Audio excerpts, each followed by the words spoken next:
Hello everyone. तब आज बात करने वाले खेसारी लाल यादव जी और यामिनी सिंह के एक बहुत ही बेहतरीन वीडियो सॉन्ग के बारे में, जो कि फुल टीजर रिलीज हो चुका है और वीडियो सॉन्ग का रिलीज डेट आ चुका है। और इसे गाए हैं खेसारी लाल यादव जी और नेहा राज जी। और इससे लिखे हैं पवन पांडे जी। और इसमें म्यूजिक दिए हैं शुभम राज SBR जी। और वीडियो में खेसारी लाल यादव जी और यामिनी सिंह जी, जो कि आपको स्क्रीन के ऊपर दिखाई दे रहा है। जिस सॉन्ग का टाइटल रखा गया है तेल, जो कि टीजर रिलीज हो चुका है और फुल वीडियो सॉन्ग का भी रिलीज डेट आ चुका है।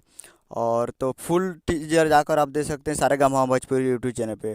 Teaser releasing on 17 December at 11 AM Saregama Bhojpuri YouTube channel पे। आज 17 दिसंबर को 11 बजे रिलीज हो चुका है टीजर। और फुल वीडियो सॉन्ग रिलीज होगा 19 तारीख को, 19 दिसंबर एट 11 बजे, यानी 19 दिसंबर को 11 बजे फुल वीडियो सॉन्ग रिलीज होगा सारेगामा भोजपुरी यूट्यूब चैनल पे। तो आज से 2 दिन बाद फुल वीडियो सॉन्ग रिलीज होगा सारेगामा भोजपुरी यूट्यूब चैनल पे। तो उम्मीद कर रहा हूँ कि वीडियो अच्छा लगा हो, तो चैनल को सब्सक्राइब करके बेल आइकन प्रेस कीजिए, ताकि ऐसे ही खेसारी लाल यादव जी के लेटेस्ट न्यूज लाते रहें। मिलते हैं अगले वीडियो में, तब तक के लिए जय हिंद, जय भोजपुरी।